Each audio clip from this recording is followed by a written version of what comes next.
Choosing between forearm passing and hand passing can be difficult for some. What this is tracking, and tracking can be improved, all right? So one thing that I tell my athletes, a big key, is that if you see that that ball is anywhere below your chin, I want you to try and forearm pass that ball. Forearm passing is an essential part of volleyball, and not practicing it is going to decrease your performance. Your opponents will pick up on that, all right, and you will get picked on for that. Work on it instead of running away from it. So anything that is below the chin, I want you to try and forearm pass that ball, whether it's with a step back, all right, moving back a bit, all right.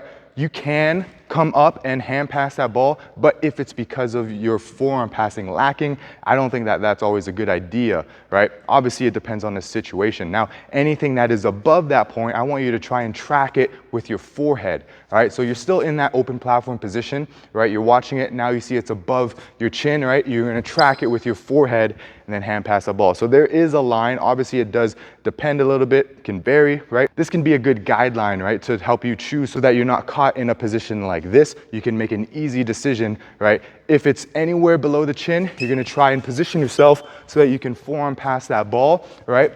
Anything higher, you're gonna try and track it with your forehead. Now, if you do end up tracking with your forearms to get there, but then it does come up, you're in that open platform position, so now you can still just come up and hand pass the ball, all right? So that's key, being able to track it in that open platform position. But just for this video, right, cutoff point, anywhere below the chin, you're gonna try and forearm pass that ball, because what happens is that they see it coming at their chest, and then they wanna go like this, right? They see it goes up, and then it's gonna come down to the chest, but then they try to pass it like this.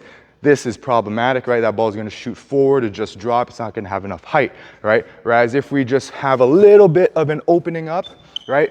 A little bit, right? Having that skill in your bag is important so we can get that ball up and forward toward the setter. Now, practicing identifying this is key, and you can use something like visualization to get a lot of reps so that when you're in the actual moment, whether it's in a drill or in a game, you've seen it before and you know what that pattern is. So you're pairing the visualization, right, with the actual movement, right? And then you can get into some tosses where you have to identify it's above your shoulder, right? What are you gonna do about it, right? It's coming at your chest, what are you gonna do about it?